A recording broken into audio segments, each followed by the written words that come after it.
Hi, this is Jill, And I am Carmina. and we are from the Undiagnosed Disease Network program, and we are here to talk to you about a rare disease of mitochondrial fatty acid synthesis known as MEPAN syndrome. So to this date, there are only 13 known MEPAN patients in the world. So you would be our 14th known patient to be diagnosed with this unique disease. So in this short clip of the Miller boys, 7-year-old Carson and 5-year-old Chase are two bright individuals with radiant smiles that can light up any room, but they, like you, have uncooperative bodies that limits their ability in regular day-to-day activities. Both Carson and Chase had gone through long years of doctor's visit, where not only one single doctor had a clue about the cause of the boy's underlying condition. Doctors originally believed that they had cerebral palsy. Then they finally, by early 2018, the search for the diagnosis was over with the help of our specialist team from the Undiagnosed Disease Network program by the National Institute of Health. You may be wondering, what is MEPAN? Well, it is short for mitochondrial enol coenzyme A reductase protein associated with neural degeneration. It is characterized as a rare neurometabolic movement disorder with optic atrophy. Now you may be asking yourself, but how does this limit my day-to-day activities? Unlike many other types of mitochondrial diseases, MEPAN does not affect cognition or your ability to think, explore, and figure things out. It only affects two organ systems in your body. First, it affects a particular region in your brain called the basal ganglia, which controls your voluntary motor movements and speech. This explains why you, along with other known patients like the Miller boys, find it difficult to or unable to walk, feed yourself, or produce speech normally. This rare disease may also affect a region in the back of your eye called the optic nerve, which is the part of your body that allows you to read a book, check out the colors of the rainbow, or see a baseball heading your way. The movement disorder symptoms, known as dystonia, generally develops during childhood between 15 months and 6.5 years of age.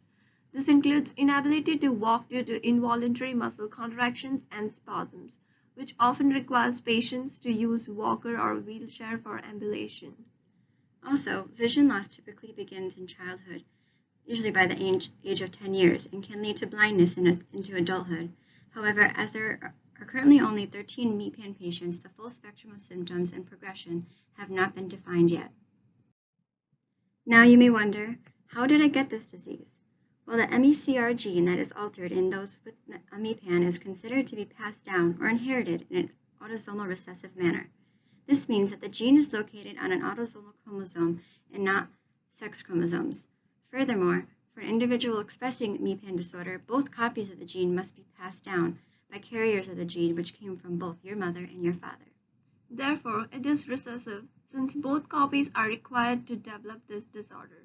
For two MEPAN carriers to have a child together, there would be a 25% chance of child having MEPAN or not having MEPAN, and a 50% chance that he or she will be a carrier just like her parents. So, a mitochondria is an organelle, a specialized structure found inside almost all eukaryotic cells. Mitochondria are known as the powerhouse of the cell because of their important role in cellular respiration and energy production. Without mitochondria, we would not be able to take the food we eat and the air we breathe to produce the energy our bodies need in order to survive. Although all cells require energy for basic cellular function, neurons are particularly dependent on mitochondria because of their high energy demands. And thus, when mitochondrial energy production is significantly impaired, neuron cells are generally the first to be affected. For the case of MEPAN, neurons in the basal ganglia and optic nerve organ systems are affected, which results in neuron degeneration and thus explains the lack of muscle movement in affected individuals. Cellular respiration occurs when oxygen breaks down food molecules and generates ATP. If you look at the diagram, you can notice that the cellular respiration occurs primarily within the mitochondrion. Sugars and fats get imported into mitochondria and breaks them into ATP via these several steps. Fat and sugar intermediates enter the mitochondria, and fatty acids gets broken down through beta oxidation, and electrons from the citric acid cycle gets removed. and then electrons get passed through the major complex in the electron transport chain and produces ATP by ATP synthase. However, deficiency in the complexes can typically cause mitochondrial disease as insufficient amount of ATP will be produced. MECR is the only gene known to cause MEPAN. MECR's main job is to tell the body's cells how to make a protein that completes the last step in the mitochondrial fatty acid synthesis. It turns trans to enol ACP into acyl ACP. MECR also serves as a precursor for lipoic acid synthesis, which functions as a cofactor for key enzymes for respiratory chain. Therefore, decreased MECR activity reduces mitochondrial RNA processing and translation, as well as respiratory complex assembly. Also, the reductase activity gets lost, and so fatty acid chains aren't elongated when MECR is mutated.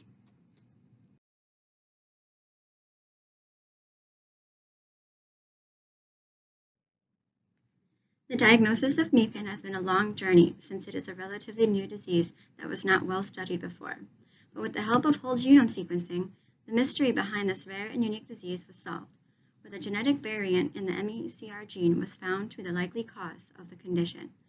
Apart from genetic testing, there are other types of testing that can be done for the proper diagnosis of MEPAN. This includes magnetic resonance imaging, known as MRI, which detects the abnormal signal in one or more structures of the basal ganglia in Miller boys, and it could be used as an indicator for abnormal MRI findings in MEPAN patients. An ophthalmology evaluation can be done to determine changes in your vision and visual clarity. Furthermore, patients may need neuropsychological examination to assess cognitive function or learning development. And lastly, physical and speech therapy assessment may be required to evaluate your movements and muscle tone, as well as your ability to produce speech normally. There are few current therapies to help patients live with this disease. One of the therapy is called physiotherapy, which helps to maintain your range of movement. This includes the use of special aids such as walkers and wheelchairs to maintain or improve movement. Then for patients who exhibit dysarthria, speech therapy can help you to speak properly, and sometimes this may include augmentative communication devices, which are the devices that provide a way to communicate with people. In addition, depending on the severity of dystonia, certain medications can be considered to help relieve muscle spasms in patients, which are typically anticholinergic agents. So there are many resources out there to learn more about this rare disease or other rare diseases.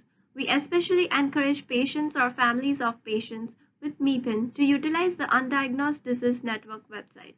This website has been used nationwide, where specialists help solve the mystery behind the rare diseases. So Danny Miller, the father of Carson and Chase, has been spreading the story about his two boys and their search for a cure by launching a blog to create more awareness about MEPAN syndrome.